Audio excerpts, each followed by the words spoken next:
Juste avant de lancer un nouvel épisode, je t'invite à aller faire un tour sur vestiaire.org/livre. La grande question à laquelle on essaie de répondre sur ce podcast, c'est comment construire une carrière de sportif de haut niveau.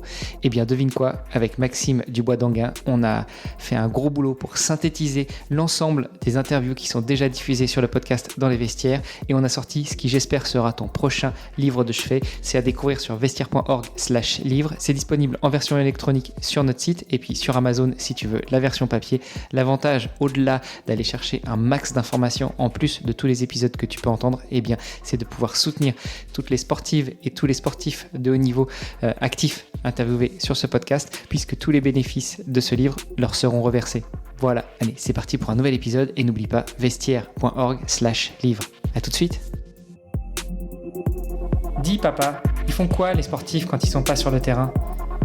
Croyez-moi, quand votre fils vous pose cette question, ça fait réfléchir. Surtout quand on sait que pas mal d'entre eux jonglent avec un ou plusieurs jobs pour pouvoir joindre les deux bouts. Et j'ai réalisé que beaucoup d'entre nous se posent la même question. C'est pour ça qu'il y a quelques années, j'ai décidé de lancer le podcast Dans les vestiaires pour plonger dans cette double vie. Parce que derrière chaque athlète, il y a une histoire et parfois un autre métier. À peu près au même moment, j'ai rejoint ePlayer, un cabinet de recrutement spécialisé dans les recherches critiques. Alors moi, je suis recruteur tech et avec mon associé, on aide les entreprises à trouver les perles rares, mais on accompagne aussi les entités qui veulent définir ou redéfinir une politique de recrutement. Et je peux vous dire que des sportifs de haut niveau, croisés au gré de nos chasses de candidats, on en a vu un sacré paquet. Et oui, parce que, encore une fois, vivre de son sport n'est pas si facile quand on n'est pas installé au plus haut des podiums depuis des années. Et encore, comme une marque bien installée, il faut y rester et se réinventer sans cesse. Du coup, à travers les histoires inspirantes de mes invités, je vous propose de découvrir comment on peut répondre à nos enfants qui se demandent encore ce que font toute la journée ces sportifs de haut niveau. Parce que oui, entre sport et entrepreneuriat, il y a beaucoup de points communs. Et avec les JO de Paris qui approchent, c'était le moment de redonner vie à ce podcast. Alors restez après l'épisode, je vous donne tous les détails sur notre invité et je vous invite à aller voir la page sur le site vestiaire.org pour pouvoir le soutenir dans ses projets. Allez, c'est parti pour un nouvel épisode. Salut les sportifs, c'est Armano et je suis très heureux de vous recevoir pour un nouvel épisode du podcast Dans les vestiaires.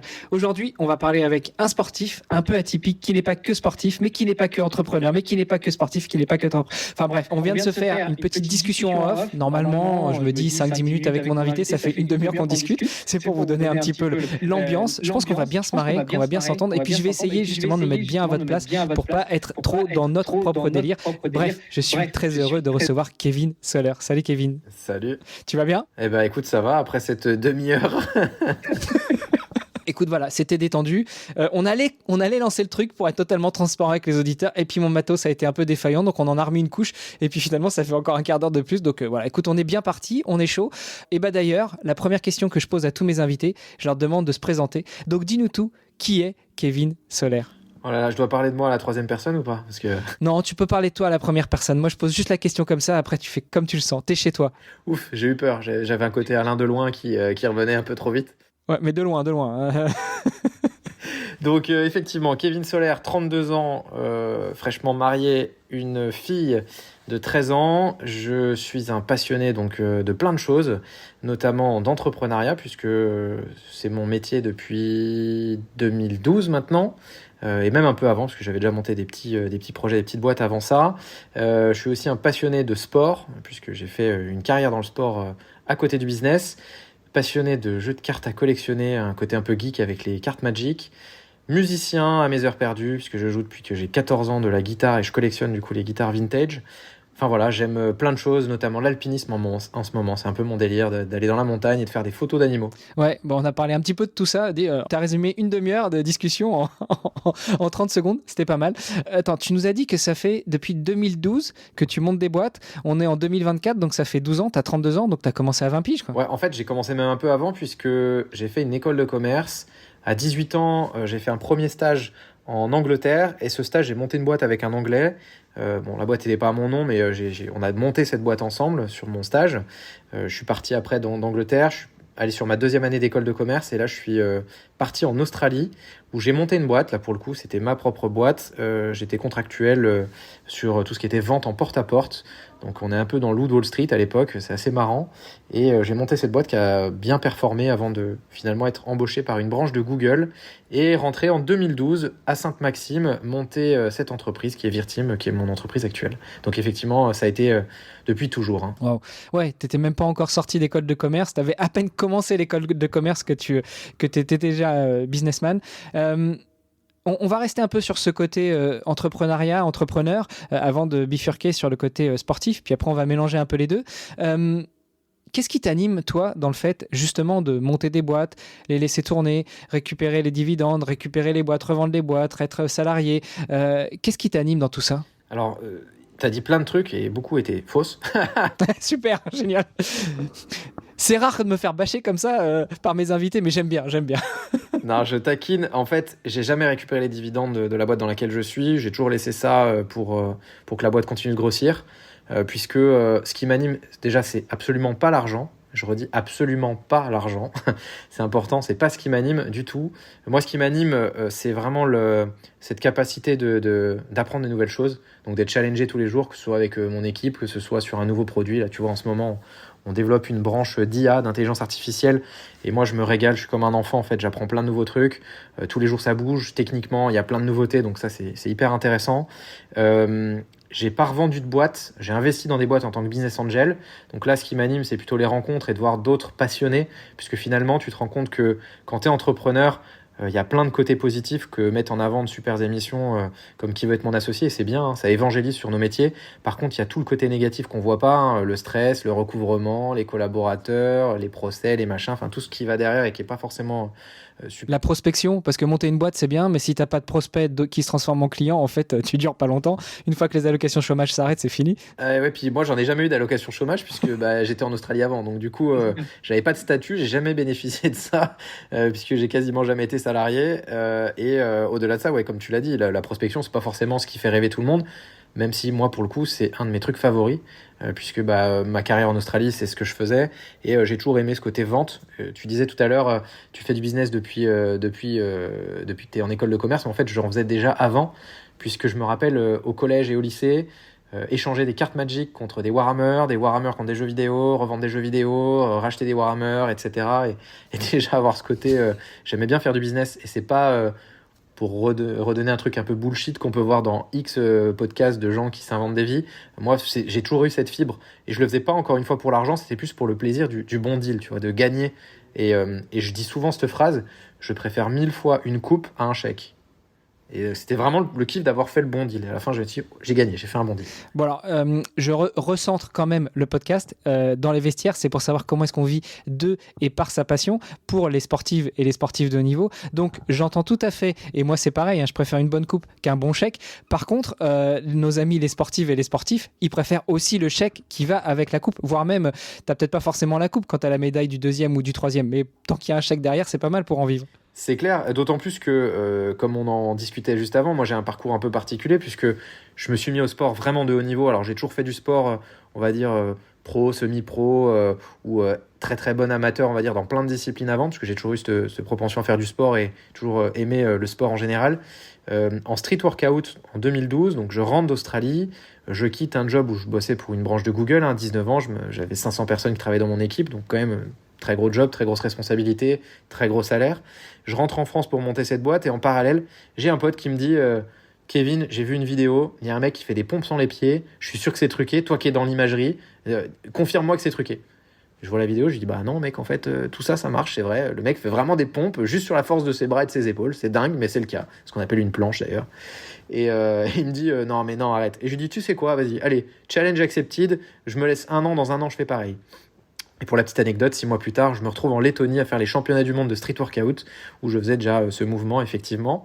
Je me retrouve du coup à officialiser 6 records du monde en street workout. Donc ce qui a été compliqué, c'est que j'ai dû gérer le business plus ça à côté. Heureusement que j'avais le business pour vivre, même si j'étais payé pour mon sport. J'étais d'ailleurs le seul Français et le premier Français à avoir été payé pour cette discipline, avec un sponsor majeur qui était Reebok, qui s'est vraiment intégré dans ces disciplines-là. Il y a eu le CrossFit, mais il y a eu le street workout avant pour Reebok.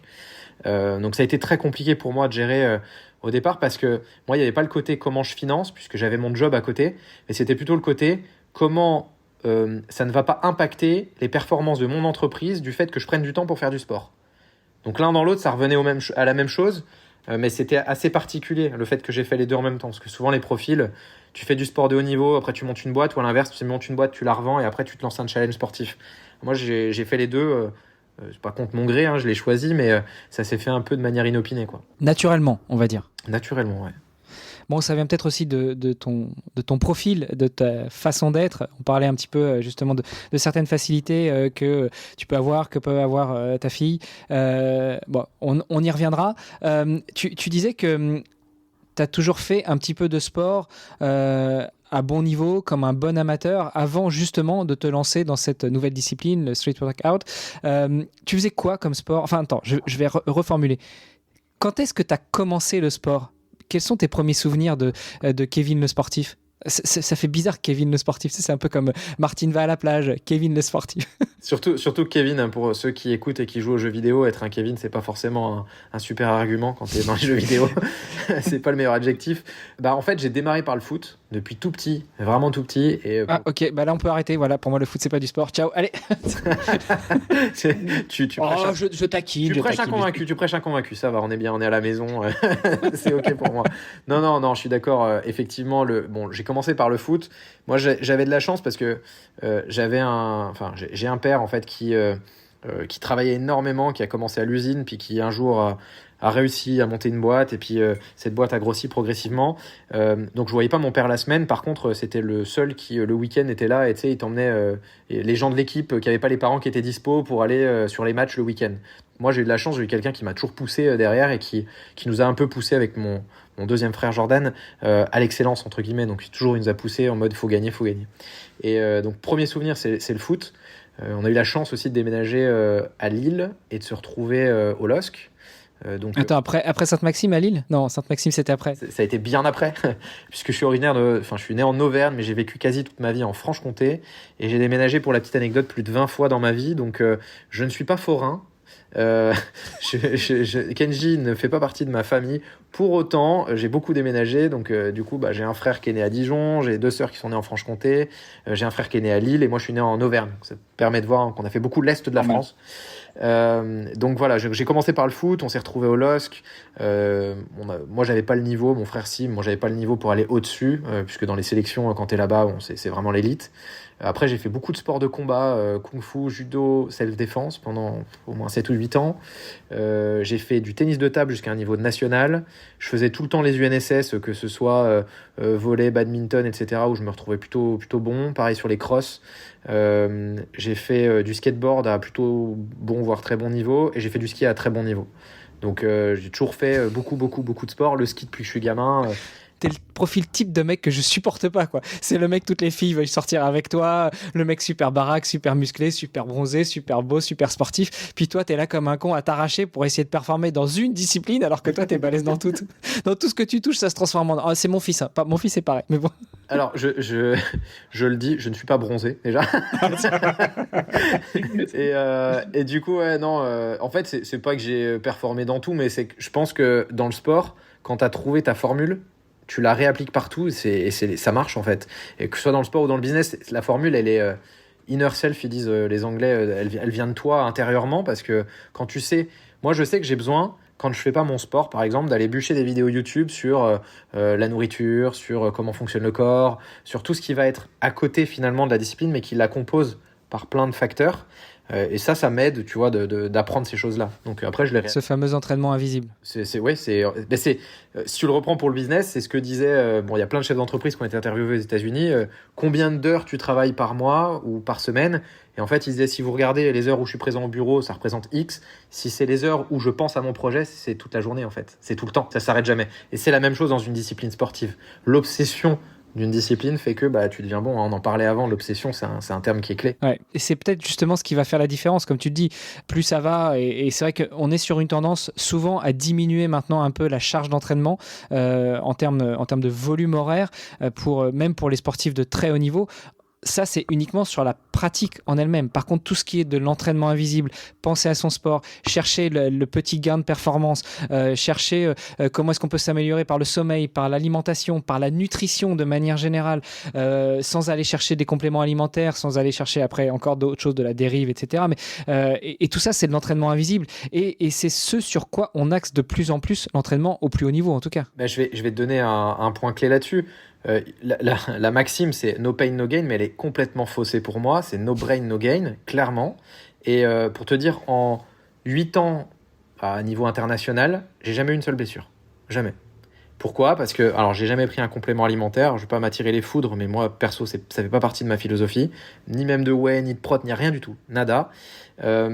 J'avais une hygiène de vie donc qui était bonne, hein. Forcément quand tu es à haut niveau tu es obligé à un moment de faire attention, donc moi c'était la chrononutrition qui a bien fonctionné pour le coup. Je travaillais énormément, donc côté hygiène de vie ça c'était pas bon parce que je dormais très peu et je travaillais énormément en plus, mais effectivement je pense que la recette elle vient de tu testes des choses, on parlait juste avant du test and learn, c'est exactement ça. J'ai essayé moi, j'ai vu trop de gens en fait se buter sur des sports et puis 15 jours après, ils viennent, ils ont une tendinite, ils n'arrivent pas à perfer en compète. C'est nul en fait. Enfin, c'est la longévité. Tu travailles, ça reste un marathon dans ta discipline. Sinon, on a un très bon exemple. Regarde Teddy Riner. Je veux dire, comment tu peux faire mieux avec autant de titres ? Et lui, c'est un excellent exemple. Il est toujours là pour ses compètes. Il n'est pas blessé pendant les compètes. Enfin, donc voilà. Et j'ai eu cette chance aussi, je pense, d'écouter mon corps et de faire le nécessaire pour pas être blessé. Et je te dis, en 8 ans pro, jamais été blessé.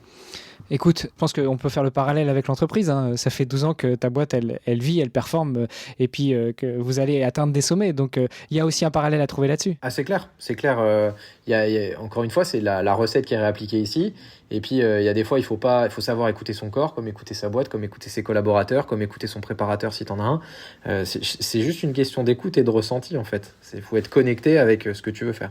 Tiens, et toi, pendant que tu étais au plus haut niveau dans ta discipline, d'ailleurs, tu nous en diras peut-être un petit peu plus sur cette discipline, sur ces disciplines. On a compris que tu prenais pas de compléments, t'étais pas pour l'artificiel, t'étais pour le sport naturel. En revanche, tu parles de team, tu parles de staff, tu parles de collaborateurs dans tes entreprises. Est-ce que toi, pour ta préparation physique, mentale ou autre, t'étais accompagné par un staff ? C'est une excellente question. Je fais partie des rares où j'ai jamais eu personne dans mon staff. Et en fait, avec le recul, tu vois, maintenant, je pense avec la vieillesse, la sagesse, l'expérience, peu importe comment on l'appelle. Sagesse. Sagesse du haut de mes 32 ans, c'est compliqué de dire ça, mais en tout cas avec l'expérience, on va dire, aujourd'hui je prendrais du staff, tu vois, même de manière partielle sur des expertises très ciblées, mais il y a beaucoup de moments où quand tu es sportif, tu te sens vachement seul, mais sur plein de points, hein, tu vois, même sur l'aspect comptable, hein, par exemple, comment tu déclares tes revenus, comment tu fais pour placer tes revenus, combien on a vu de sportifs qui se sont fait arnaquer parce qu'ils ne savaient pas comment placer et qu'ils n'ont pas eu cette intelligence de regarder comment ça fonctionne, ou cette non-envie. Donc curiosité, voilà. Plus que l'intelligence. Ouais, alors, c'est une intelligence de savoir placer correctement. Après, t'as pas forcément les clés pour y arriver. C'est pas simple, hein. Puis des fois, ça sort complètement de ton contexte. Quand t'es basketteur et placer de l'argent, c'est deux choses qui n'ont rien à voir. Moi, c'était la chance d'avoir ces deux visions, ces deux casquettes. Après, oui, avec le recul, j'aurais pris du staff. Maintenant, j'en ai jamais eu. Donc, ouais, j'allais à Moscou. Je faisais mes championnats, par exemple, sur les championnats du monde. Je me suis retrouvé à Moscou avec la coqueluche. 42 fièvres, complètement mort. Je finis fin de tableau. Ça a été très compliqué psychologiquement parce que tu dois appeler tes sponsors, tu dois justifier pourquoi tu as perdu, qu'est-ce qui s'est passé, comment tu vas rebondir, quel est ton plan d'action. Quand tu as un préparateur, quand tu as un coach, quand tu as quelqu'un qui est externe à tout ça, je pense que ça t'aide vachement. Et tu vois, je peux donner l'info, mais truc que j'ai jamais voulu voir avant et qui m'a vachement aidé, ne serait-ce que d'aller parler avec un psy. Quand tu es sportif, c'est hyper important. Sportif ou chef d'entreprise ou les deux, c'est hyper important pour aider à mieux te connaître et surtout pour voilà, j'ai des doutes, j'ai des peurs, moi aussi je suis un homme, moi aussi il y a des trucs, c'est compliqué. Si tu veux, on pourra même en parler un peu plus, mais il y a un moment, je suis tombé malade en 2017, je suis tombé très malade, j'ai perdu 10 kilos, que de masse musculaire, parce qu'à ce moment-là, j'étais vraiment tanké, c'était la meilleure période de mon activité sportive. Ça a été très compliqué de se réinventer derrière, parce qu'en fait, tu te dis, je suis auprès des médias, auprès de ma communauté, auprès de mon sport, Kevin le sportif, les tablettes, le machin, comme tu le disais très bien tout à l'heure, et du jour au lendemain, tu te retrouves... bronzé.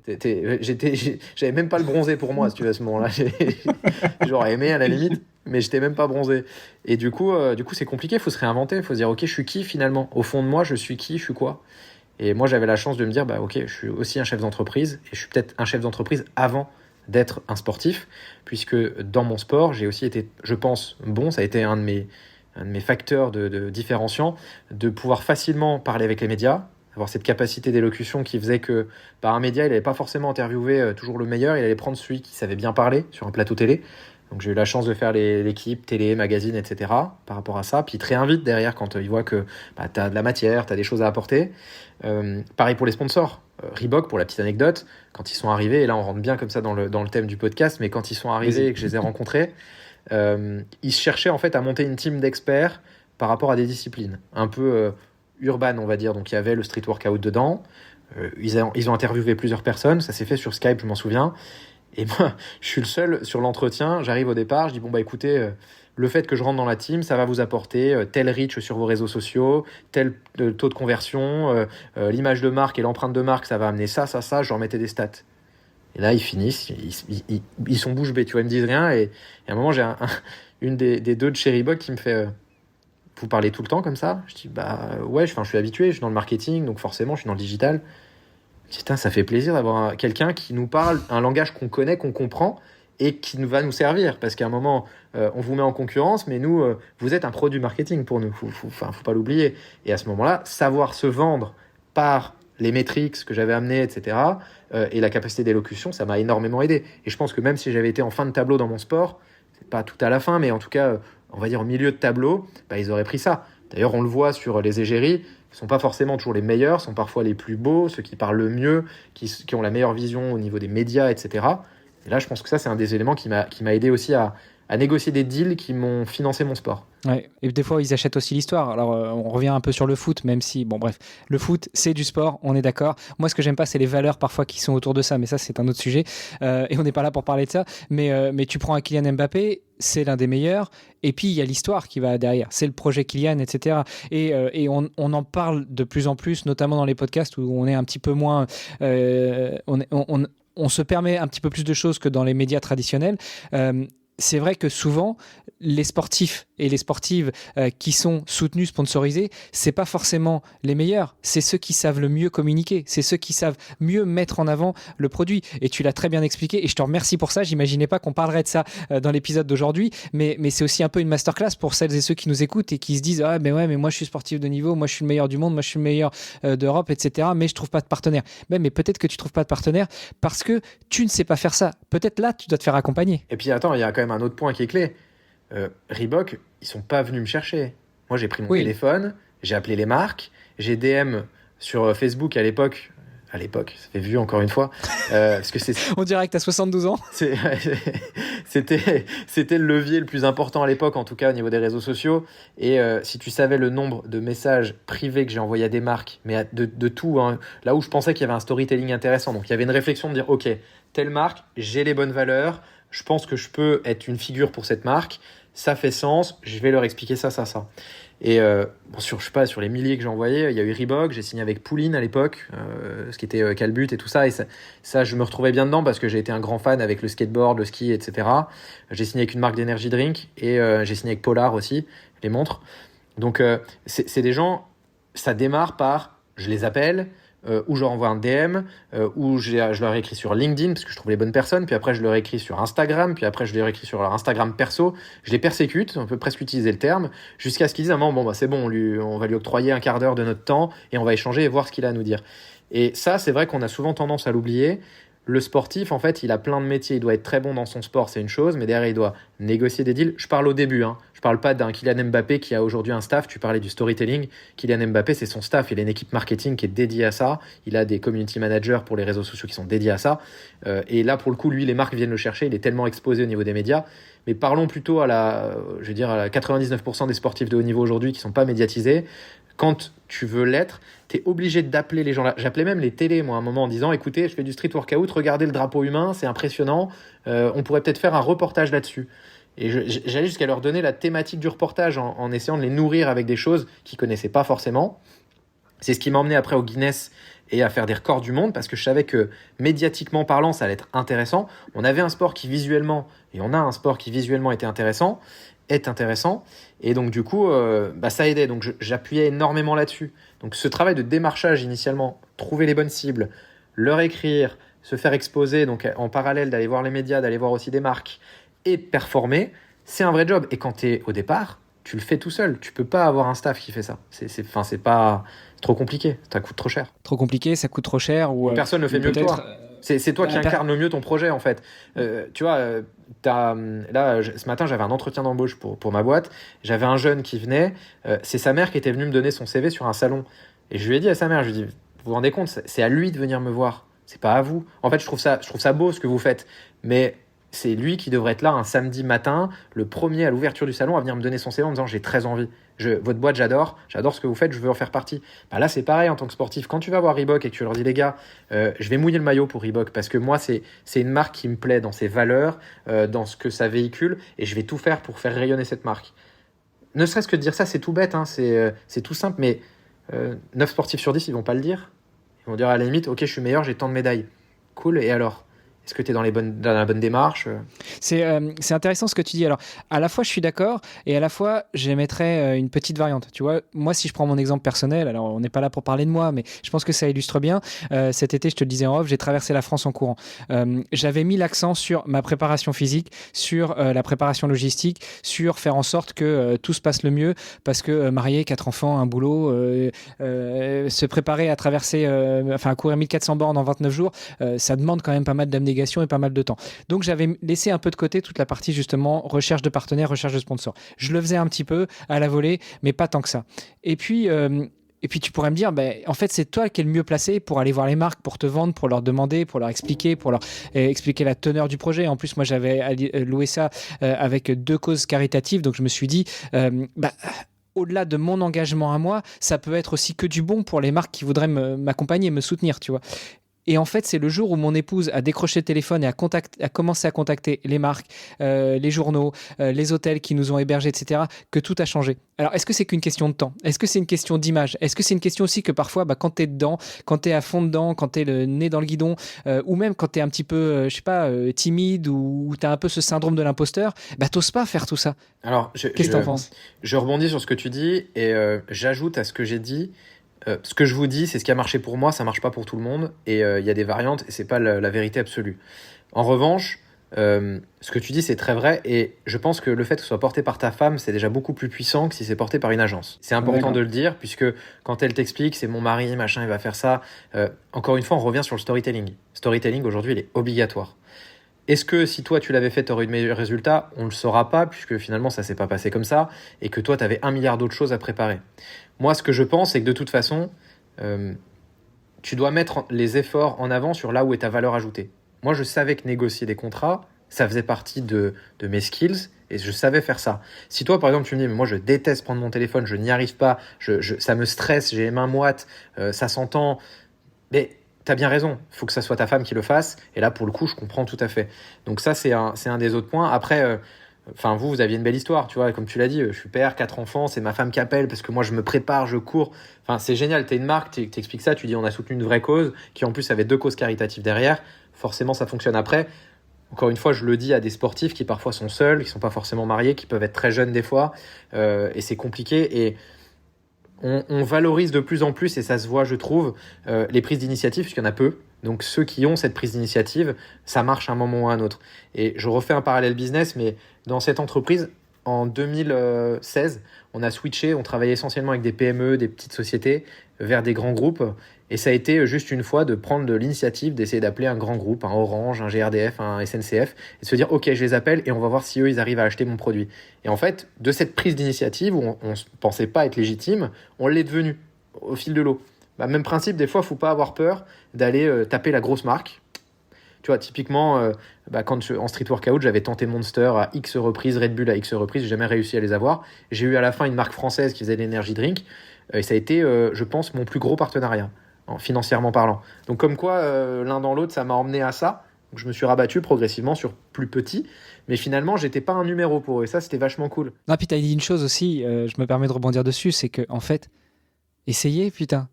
Essayez, au pire, vous prenez une porte, 2 portes, 3 portes. Bon, au bout d'un moment, prendre des portes, ça fait mal au nez, mais en fait, c'est les seuls risques que vous prenez, quoi. Je veux dire, vous n'allez pas finir en tôle parce que vous avez harcelé le patron marketing de chez Red Bull ou de chez Monster pour essayer de vendre votre projet. Et enfin, c'est même pas que vendre votre projet, c'est vendre tout ce qu'il y a autour de votre projet. Vous, votre image, vos performances, les valeurs que vous défendez, etc., etc., quoi. Et d'ailleurs, là-dessus, on en revient, je l'ai déjà dit tout à l'heure, mais là, s'il y a bien un élément dans lequel vous devez investir, c'est votre capacité à parler, votre élocution, parce que ça joue énormément, surtout sur un call, quand en 30 secondes, on a quelqu'un qui va déterminer si oui ou non ils vont investir sur nous, que ce soit dans un projet entrepreneurial, que ce soit dans votre entreprise sportive, parce que finalement c'est une entreprise quand on dépasse certains caps, ça joue vachement sur votre façon de parler aussi, parce qu'ils savent que vous allez être exposé auprès des médias, qu'ils vont vous exposer, et si déjà on ne peut pas utiliser l'image en vidéo d'un sportif, parce que quand on lui demande d'aligner 3 mots, il n'y arrive pas, c'est complexe.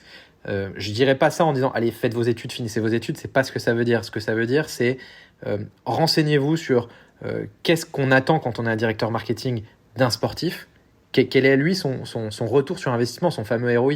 Vous, il est de récupérer des sous pour pouvoir pratiquer votre sport, ça c'est top, mais lui, qu'est-ce qu'il a à y gagner, qu'est-ce que réellement vous pouvez lui apporter, et après d'avoir un discours qui soit structuré.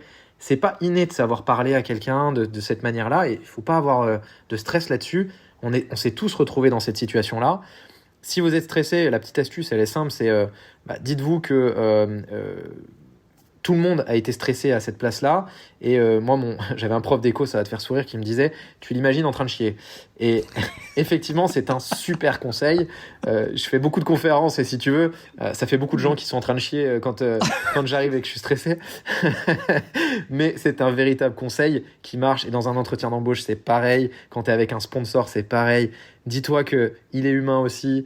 Et d'ailleurs, autre tips là-dessus, un peu moins trash, si tu es stressé dans un de ces entretiens-là, dis-le à la personne que tu as en face de toi. Le fait de le dire, ça évacue 75% du stress. Donc si tu lui dis, c'est clair. Je suis désolé, je suis très stressé, j'ai pas l'habitude de faire ça. Vous savez, moi, avant tout, je suis un marathonien, un apnéiste, peu importe. C'est pas un exercice auquel j'ai l'habitude. Par contre, j'y travaille énormément. Ça fait partie des éléments que je veux développer parce que mon personal branding passe par ça aussi et par des petites vidéos. Et là, vous pouvez enchaîner. Et avoir un discours structuré comme ça, t'as fait 90% du boulot. Mais c'est clair, c'est le fameux icebreaker. L'icebreaker, et on n'est pas obligé d'attendre que ça vienne de l'autre. Ça peut venir de toi. Bon, je rigolais tout à l'heure, on a passé pas mal de temps à discuter un peu en off tous les deux. On se connaît pas plus que ça. Je t'ai raconté des trucs perso sur ma vie, toi aussi. Et en fait, ça faisait office d'icebreaker. Mais ce petit tips que tu donnes pour les sportives et les sportifs qui nous écoutent et qui se disent j'ai un call avec Reebok, j'ai un call avec Adidas, j'ai un call avec, je sais pas, le boulanger d'à côté qui est d'accord pour me filer 500 balles et en fait pour lui 500 balles c'est tout parce que ça fait déjà le déplacement pour aller au championnat du monde cette fois-ci et peut-être se qualifier pour les JO, dites-le quoi. Dites-le, je suis désolé, je suis hyper stressé, j'ai les mains moites, mais voilà, juste le fait de vous le dire, déjà vous vous dites peut-être que j'ai pas un guignol en face de moi, c'est juste quelqu'un qui a peur, et puis en fait, ça va vous détendre. Et puis c'est naturel, je veux dire, on a tous la trouille sur des échéances qui sont clés. Quand on le sait tous, hein, quand on gère une carrière de haut niveau, tu dois t'entraîner, c'est dur. Des fois, il y a des moments, pour certains sports, notamment dans le combat, tu as le cutting et tout, donc qui fait que tu es fatigué parce que tu dois cutter ton poids. Alors cutter, pour ceux qui ne connaissent pas, en gros, c'est sécher. C'est essayer de perdre le plus de poids possible avant de passer sur la balance. Exactement, donc dans un temps très court, donc en général, forcément, c'est-à-dire que tu te nourris pas, que tu fais énormément d'efforts en cardio, etc. Donc c'est complexe, donc ça joue aussi sur ta façon d'être. Je veux dire, on a tous des moments qui sont plus difficiles que d'autres dans nos sports. La personne, le boulanger que tu as en face, à un moment, dis-lui la valeur ajoutée que tu vas lui amener, dis-lui que tu es stressé, ça pose pas de problème, et à la fin, tu dis ok, mais moi de toute façon, je vais tout donner pour votre marque. Et d'ailleurs, les plus beaux partenariats, Reebok, c'était un super partenariat parce que je suis parti de rien, et finalement, mon signé avec Reebok, c'était une consécration, j'ai pu faire des shootings photos avec des Miss France, etc. Enfin, c'était vraiment sympa. En revanche, tu vois, moi, j'ai eu un très très beau partenariat avec cette marque d'énergie drink, qui est une marque française.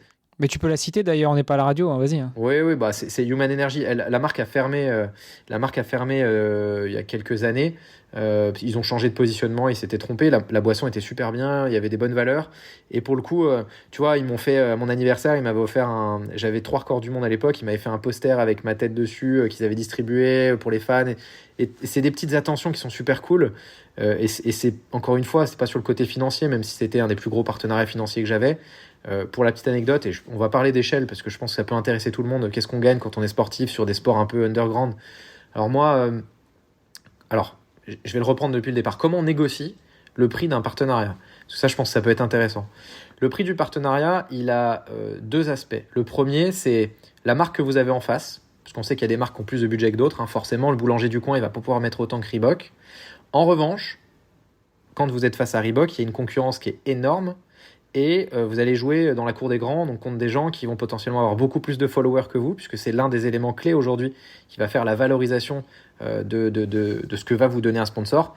C'est votre image sur les réseaux sociaux. Donc si on additionne la totalité du nombre de followers que vous avez, concrètement, où vous vous situez par rapport aux concurrents dans votre discipline qui sont au même niveau que vous. Et comme je le disais tout à l'heure, et tu le disais aussi, parfois tu as une personne qui est un peu moins bonne que toi, mais qui a beaucoup plus de followers, qui a une image qui est mieux travaillée, qui va gagner, entre guillemets, ce marché-là, parce que lui, il a cette capacité d'aller vendre des produits, puisqu'à la fin, Reebok, ce qu'ils veulent, c'est vendre des produits, on va pas se mentir. Donc ça, c'est l'un des points. Moi, Reebok, quand j'ai signé avec eux, il y avait un deal qui se composait de frais de déplacement pour mes gros tournois. Il y avait des fringues qui m'étaient imposées parce qu'ils voulaient que j'ai un certain look à certains moments par rapport à des produits qu'ils voulaient mettre en avant, pusher, on appelle ça en marketing, donc ils voulaient pusher des produits, je sais pas, sur un Black Friday, sur Noël, etc. D'ailleurs, on avait même fait un sac à dos Street Workout Kevin Soler pour lequel j'avais fait les shootings photos et tout, donc ça c'était belle expérience. Donc il y a ces éléments-là qui vont être intégrés, et il y a après du cash si vous avez une rémunération. Donc là, vous les facturez souvent avec une structure, que vous soyez auto-entrepreneur si vous n'atteignez pas les plafonds, ou si vous avez une société, si vous atteignez des plafonds qui changent régulièrement. Je crois que c'est pas loin de 70 000 euros maintenant. Ouais, ça dépend si c'est du bien ou de la prestation de service, etc., etc. Enfin bref, là on les renverra vers Légifrance ou je sais plus quelle plateforme pour avoir les taux exacts. Parce qu'à l'époque c'est vachement inférieur à ça, c'est 36 000 je crois de mémoire, donc on pouvait vite arriver là-dedans, parce que ça c'est avant impôt, faut pas l'oublier. Donc ça c'est des éléments clés. Donc sur Reebok j'avais un mix de ces trois-là. Sur Human Energy j'avais beaucoup sur la partie défraiement plus un salaire mensuel qui était de l'ordre de 400 euros, donc autant dire qu'on vit pas avec ça. Et c'était progressif dans les années. Donc moi j'avais négocié un deal sur 3 ans, sur lequel je commençais petit, parce que c'était une petite marque, et j'étais un peu leur grosse tête, entre guillemets, et j'avais dit ok, je veux bien démarrer plus petit que certains, c'est pas grave, mais on fait un progressif, et à la fin je me récupère sur la dernière année. Bon, il se trouve que la boîte a fermé sur la dernière année, donc j'ai pas eu ma dernière année, mais c'était un risque à prendre, c'est pas grave. J'ai pu faire le tour du monde grâce à eux sur les différentes compètes que j'ai faites. Donc ça, c'est ce qui va composer un petit peu tout ça.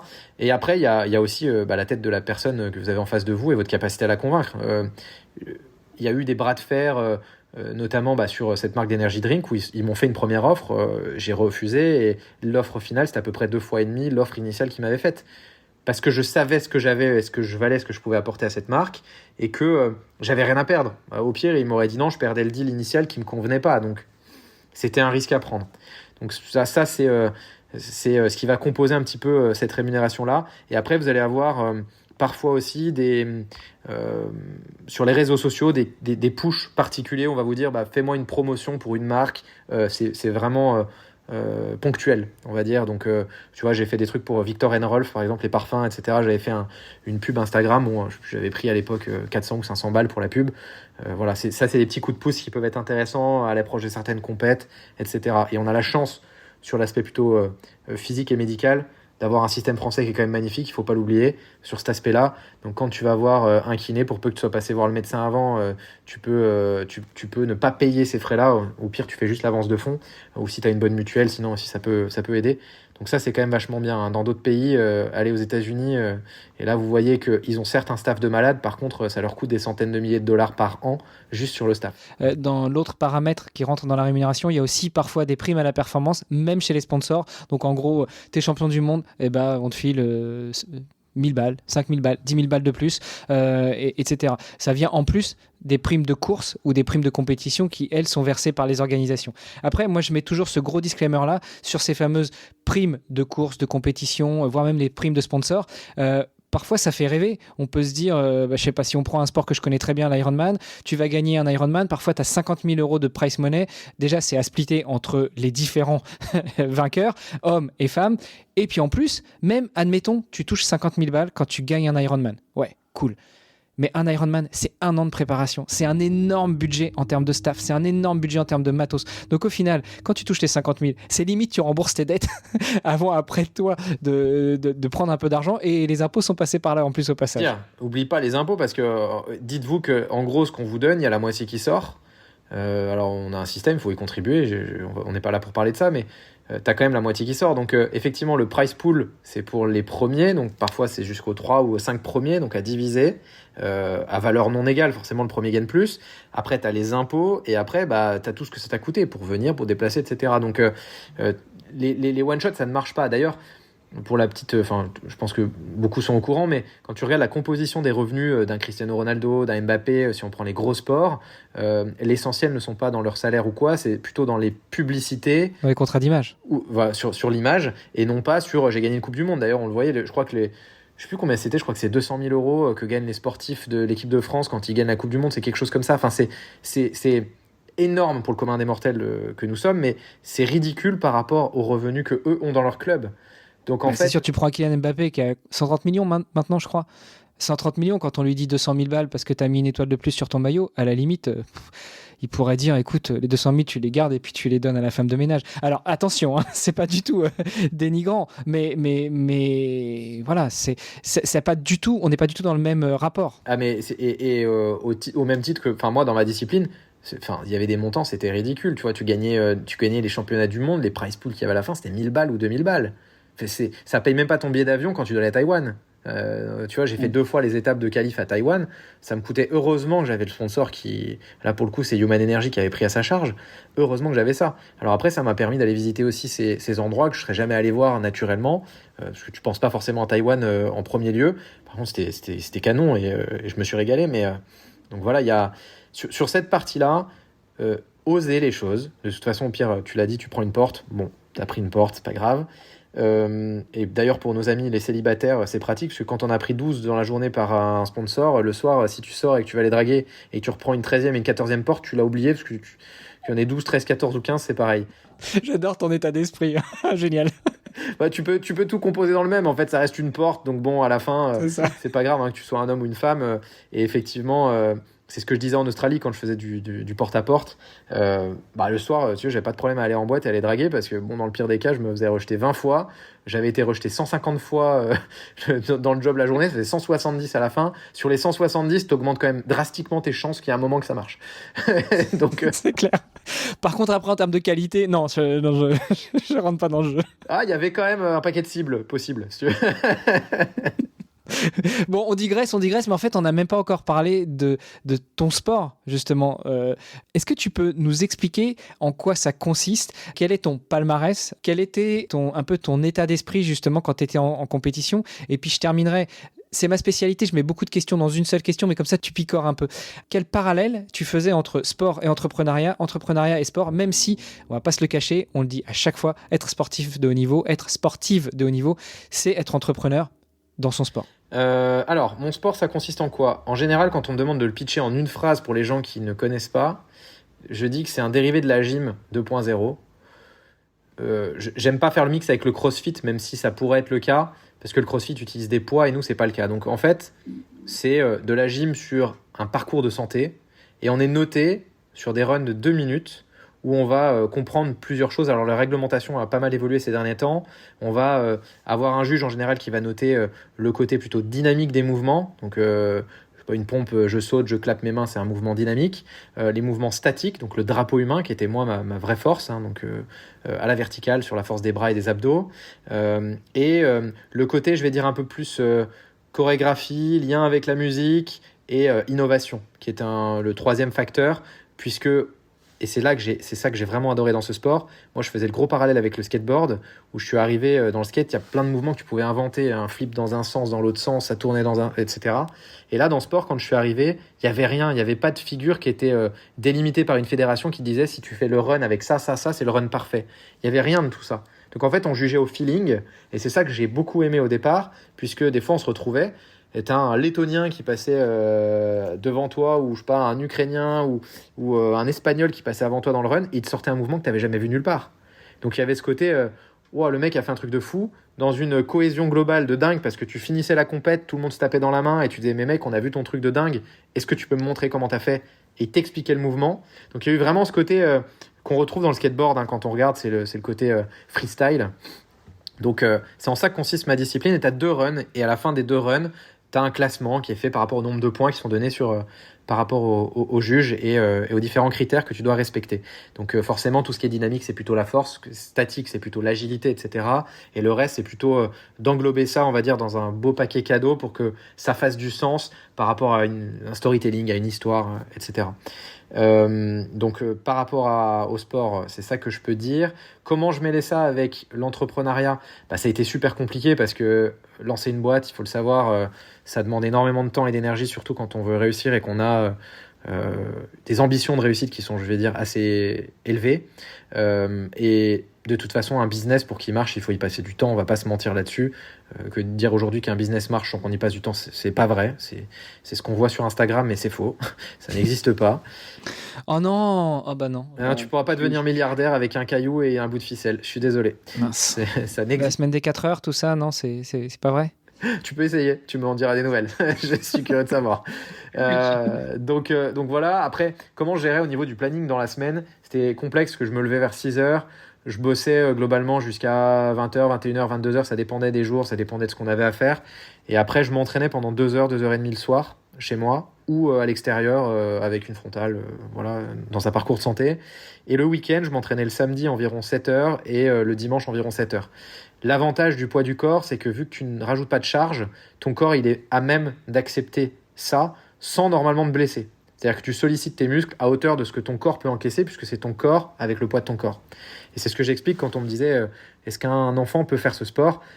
Techniquement, il n'y a pas de contre-indication, parce que sinon on lui dirait tu ne marches pas, parce que tu dois supporter le poids de ton corps quand tu marches aussi. Ouais, enfin, c'est assez limite, hein, parce que la course à pied, c'est au poids de corps aussi. Pourtant, si t'en fais n'importe comment, comme un dingue, et que tu surcharges, tu te blesses. On est d'accord. Après, il y a tout dans une commune mesure. Encore une fois, les excès sont jamais bons. Mais donc voilà, ouais, effectivement, tu peux faire ça de manière assez excessive, on va dire. Encore une fois, je me suis pas blessé. Et là où c'était complexe, j'ai une anecdote. Un jour, effectivement, je reparlais de Moscou. La veille de la compète, donc j'étais là-bas, je suis arrivé 2 jours avant, parce que je pouvais pas y aller plus tôt. Alors il y en a plein qui y allaient un peu avant pour s'habituer. Alors là, il y a peu de décalage horaire, mais quand tu as beaucoup de décalage horaire, je pense à Taïwan notamment, moi j'arrivais peu de temps avant, c'est 2-3 jours max, parce que j'avais pas le temps avec le boulot. Donc j'ai essayé de partir le week-end et que la compète soit début de semaine et que je reparte juste derrière. Donc déjà là, c'était compliqué. Et j'ai plein de compètes où, d'ailleurs, il y avait le cas en Espagne où j'avais une prod TV qui me suivait et il me filme dans ma chambre d'hôtel 1 heure avant. Et j'ai un client qui m'appelle et qui me pose X questions sur un devis, sur un machin, et je suis obligé de répondre. J'ai pas le choix en fait. Je sais qu'à ce moment-là, ce que me font gagner mes sponsors, c'est pas suffisant. Enfin, disons que c'est suffisant, mais alors tu vis très très très très très mal. Donc c'est pas suffisant si tu veux vraiment perfer.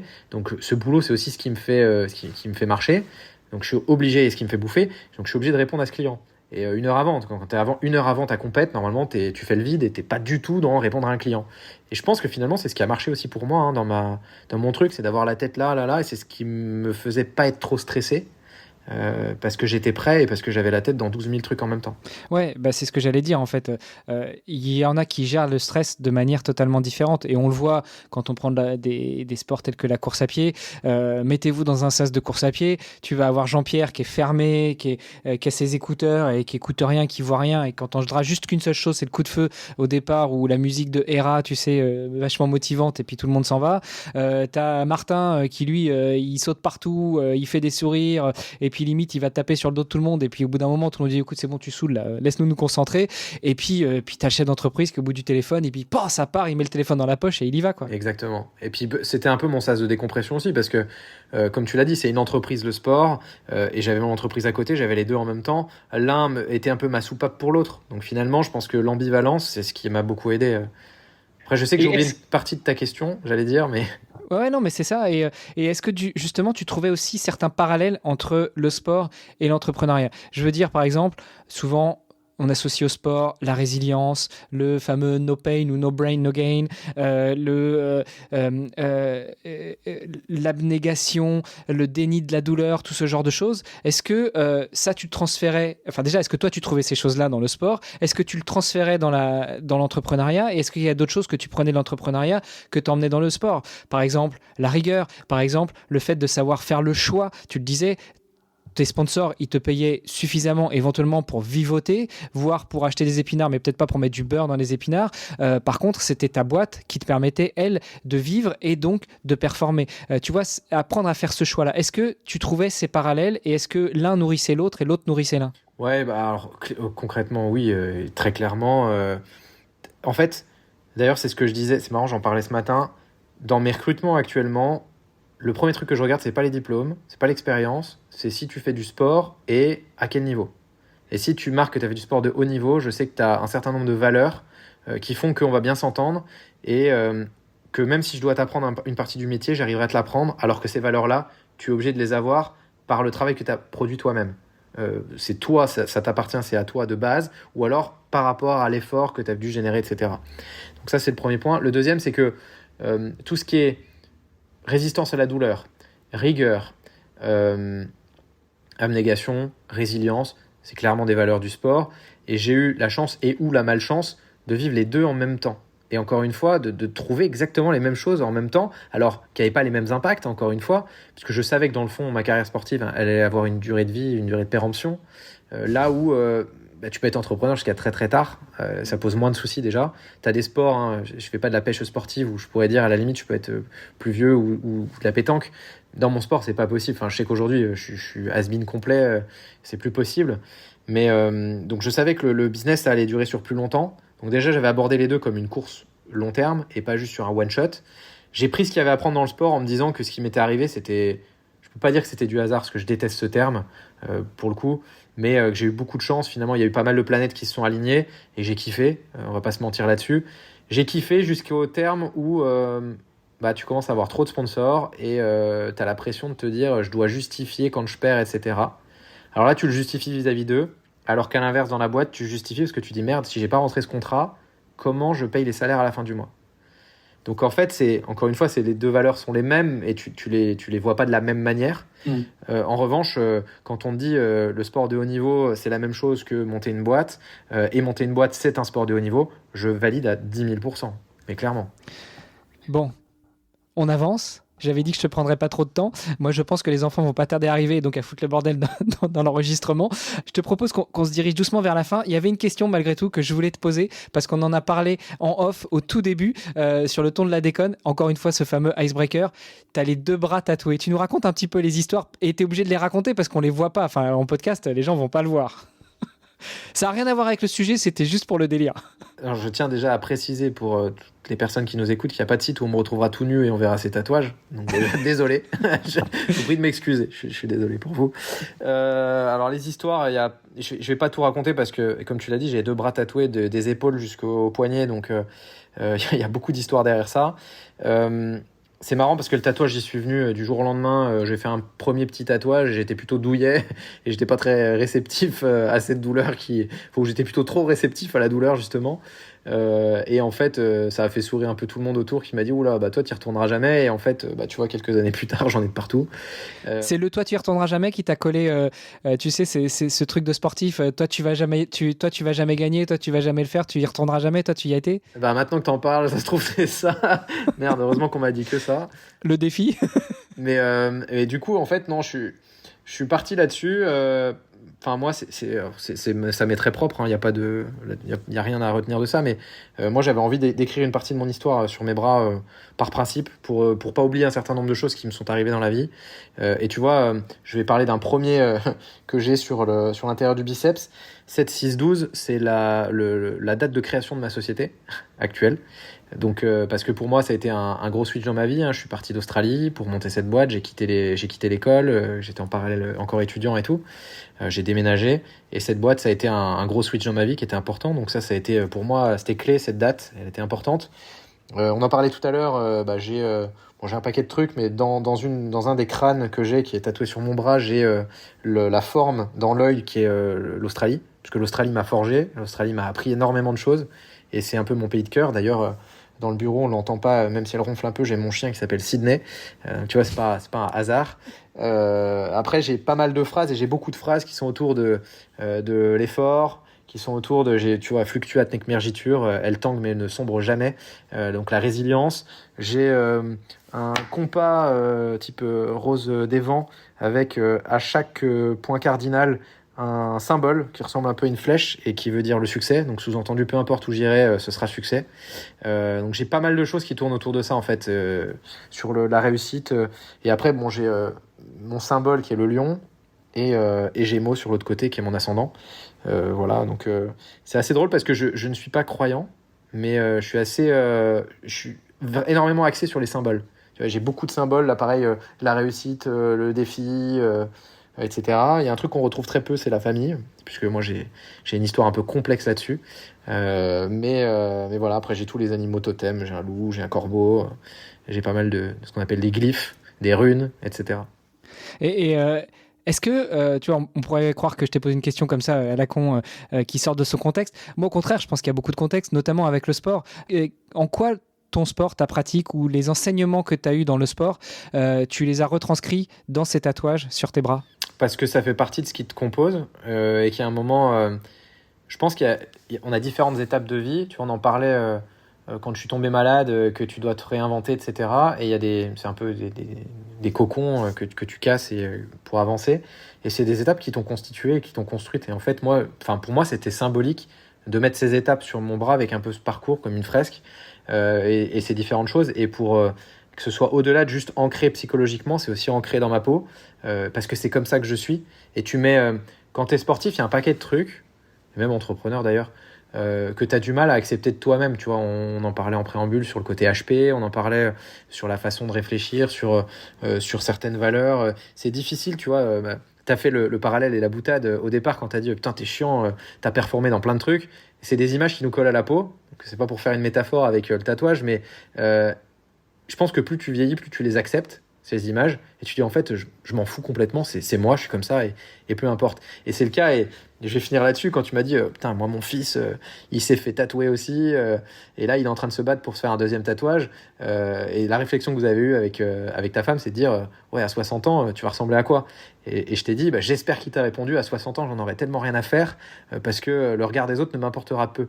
Et c'est exactement ça. Donc, c'est les premières réflexions qu'on te fait, après tu dis, je m'en fous, en fait, ça, c'est mon histoire. Tant que c'est pas pour le look, parce que honnêtement j'en ai rien à faire, je suis pas The Rock, hein, je sais physiquement, voilà, je me défends, mais je suis pas The Rock non plus. Je vais pas me faire un Maori sur le pec, ça sera ridicule, ou il sera tout petit le Maori par rapport au sien, parce que j'ai moins de surface à tatouer. mais voilà, après moi je m'en fiche en fait, ça fait partie de mon storytelling en vrai. Tu sais, quand tu vas faire des conférences sur le côté pro, que tu parles aussi du sport, etc., et que tout le monde te voit comme un jeune de la tech entre guillemets, et que t'enlèves ton pull et qu'on voit que t'es tout tatoué et que t'es costaud, ils disent waouh, c'est pas un profil qu'on a l'habitude de voir. On a l'habitude de voir des geeks tout grands, tout secs, ou au contraire tout gras, tout gros.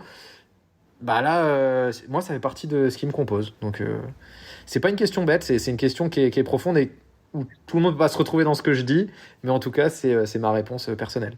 Moi, je pense qu'il y en aura pas mal qui s'y retrouveront. Et puis, comme tu le dis, c'est aussi une question d'image, d'imprégner son image, et puis de se l'approprier, et après de vivre avec. Parce que le tatouage aussi, c'est ça. Alors, on n'est pas sur un podcast qui parle de tatouage, mais c'est aussi ça. C'est imprégner une image et se l'approprier et l'accepter. Parce qu'il y en a aussi beaucoup qui, à la fin, se font retirer, à la fin ou quelques temps après, se font retirer les tatouages ou les font retravailler. Bon, ça dépend aussi peut-être parfois du tatoueur, mais ça, c'est autre chose. Écoute, on va doucement aller vers la fin. Il y a une question que j'aime bien poser à mes invités qui est un peu déroutante. Alors écoute bien, parce que même moi de temps en temps j'ai du mal à la tourner. En gros, si on pouvait se projeter il y a quelques années, et que tu pouvais, toi, le Kevin Soler de maintenant, rencontrer le Kevin Soler de 18 ans quand tu viens d'avoir ton bac, avant que tu fasses ta première année d'école de commerce, quand tu commences déjà à être un petit peu entrepreneur, vendre des cartes magiques, récupérer des cartes magiques contre des Warhammer, etc., etc., et que lui sache exactement qui tu es, la vie que tu vas avoir, donc que lui va avoir. Qu'est-ce que tu crois que lui, il te dirait en te voyant ? Bah continue ainsi, c'est bien, tu as de bonnes valeurs mon grand, tu travailles bien et continue de te buter au travail, d'une manière ou d'une autre ça payera un moment ou un autre et ne vis pas avec des regrets. Donc continue sur ta lignée et tant que tu regrettes pas ce que tu fais, c'est l'essentiel. Et qu'est-ce que toi tu lui répondrais quand il te dirait ça? Qu'est-ce que je lui répondrais quand il me dirait ça? Bah tu peux parler, j'estime que l'endroit où tu es aujourd'hui c'est pas suffisant, donc je vais faire mieux que toi. Excellent. Ça te convient? Je pense que c'est assez à l'image de ce qu'on a pu échanger, mais c'est le cas en fait. C'est que je dirais, enfin, ouais, parce qu'en fait, c'est marrant, ce que je dis souvent, j'ai besoin d'être inspiré par les gens avec lesquels j'échange, tu vois. Et c'est un truc, je bois les paroles de ces gens-là, mais si je suis pas inspiré ou j'ai vachement de mal tu vois, à rentrer dans la conversation, et c'est pas méchant, encore une fois, vraiment, ou un but de ma personne ou quoi que ce soit, vraiment, je parle d'une vraie conversation profonde, hein, je parle pas de futilité. Et je lui dirais, bah, moi j'estime que tu m'impressionnes pas et que t'es pas, ce que tu as fait c'est pas suffisant pour que tu puisses me donner des conseils. Donc retourne bosser et moi je vais faire mieux. Donc, mais c'est la réalité. C'est mon côté encore un peu. C'est pas sûr. Faut toujours faire mieux. Enfin, je pense qu'on peut toujours faire mieux. Après, voilà, je pense que je m'en suis bien tiré avec les cartes qu'on m'a données. Bon, ça va, ça me rassure alors parce que je crois qu'on n'était pas dans la discussion futile et qu'on s'est bien entendu. Donc ça me rassure. Super, merci beaucoup Kevin. Écoute, pour terminer, parce que c'est aussi la question traditionnelle du podcast, où est-ce qu'on peut te suivre pour les auditrices et les auditeurs qui ne te connaissaient pas avant et qui sont charmés par tes propos, qui aimeraient en savoir plus sur ton expérience, sur ta vie de sportif de haut niveau tout en étant entrepreneur, sur ta vie d'entrepreneur tout en étant sportif de haut niveau, pour en savoir plus sur les palmiers qui sont derrière toi, mais eux ils le voient pas, il y a que moi. Bref, où est-ce qu'on te suit, où est-ce qu'on te contacte? Alors LinkedIn, Kevin Soler, SOLER, où je poste beaucoup de choses parce que c'est un réseau pro, etc. Et bon, derrière, j'ai un site web. Et pour ceux que ça intéresse, c'est pas pour faire ma promo, mais j'ai fait un bouquin qui explique comment j'ai redressé ma boîte après m'être fait voler par mon ex-associé. Il y a beaucoup de conseils autour du sport de haut niveau et qui font les parallèles justement comment le sport de haut niveau m'a aidé dans cette phase qui a été très compliquée. Je vais spoiler la fin et la chute, mais mon ex-associé étant mon père, ça a été très compliqué psychologiquement et au niveau de la famille. Donc j'explique aussi, c'est purement témoignage, il y a des insights sur quels sont les petits leviers que j'ai mis en place pour que ça fonctionne, que ce soit financier, ça rentre un peu plus dans la technique entreprise pour le coup, mais ça peut être intéressant pour ceux qui vivraient une situation difficile. Un, vous n'êtes pas seul, et deux, il n'y a pas que les paillettes de ce qu'on voit et tout le monde qui réussit, il y a des échecs, mais un échec n'est pas une fin en soi à partir du moment où on se relève. Et donc suivez-moi sur LinkedIn si vous le souhaitez, en tout cas avec grand plaisir. Bon, alors moi je le dis à tous les invités qui me disent qu'ils ont écrit un livre que j'avais déjà spoté, mais pour autant que je sais que j'échange avec eux, je ne lis jamais les livres des gens que je connais s'ils ne sont pas dédicacés. Donc comme tu n'habites pas très loin d'un des endroits où je me retrouve 1 ou 2 fois par an minimum, bah, je passerai te voir, tu me le dédicaceras et je te l'achèterai à ce moment-là. Alors la seule condition, et tu ne le payeras pas, mais la condition sine qua non, c'est que tu viennes le chercher en main propre. Et il sera bien entendu dédicacé. Bon, bah ça marche, ça va. On s'entend, on est sur la même longueur d'onde. Mais écoute Kevin, merci beaucoup pour ce moment qu'on a passé ensemble, 1 heure d'enregistrement, 1h45 tous les deux, c'était top. Je te remercie vraiment et puis je te souhaite bonne continuation pour l'entreprise, pour le sport que tu continues à faire un peu à côté, pour l'Alpi, pour la photographie et tout. Et puis chères auditrices, chers auditeurs, je donne rendez-vous pour un nouvel épisode. Salut. Ciao. Alors on est d'accord, chaque athlète a une histoire unique, comme tous les athlètes que vous avez pu entendre sur ce podcast jusqu'à présent. Et d'ailleurs, il n'y a pas que des athlètes, il y a aussi celles et ceux qui font le sport, il y a aussi des entrepreneurs, des experts business qui viennent nous parler de leur vision, de comment est-ce qu'on peut construire une carrière de sportif de haut niveau ou accompagner. Et justement, on a écrit le livre dans les vestiaires qui s'appelle Secret de champion. Avec Amazon, vous pouvez le faire imprimer et le recevoir directement chez vous. Sur le site, ce sera de la version électronique. Tout ça pour dire que le média dans les vestiaires œuvre pour soutenir les sportives et les sportifs de haut niveau, pour les aider à construire leur carrière et pour atteindre le plus haut niveau. Qui sait, peut-être on retrouvera une bannière dans les vestiaires sur les podiums des Jeux Olympiques. En tout cas, n'hésitez pas à venir échanger avec nos invités sur leurs réseaux sociaux. Tous les liens sont dans les notes de l'épisode. Et puis, chaque euro compte. on a besoin de vous. 100% des dons sont directement reversés aux sportives et sportifs de haut niveau invités sur le podcast Dans les vestiaires. Notre objectif, c'est de mettre en lumière ces héros du sport et ils ont besoin de votre soutien. Le plus simple, c'est encore de partager leurs histoires et de les aider à briller sur la scène internationale. Et ainsi, tout le monde fera un petit peu partie de cette superbe aventure sportive et philanthropique. Partagez leurs épisodes, ça nous aide et surtout ça les aide. Allez, sportez-vous bien et on se retrouve très prochainement pour un nouvel épisode. Salut les sportifs!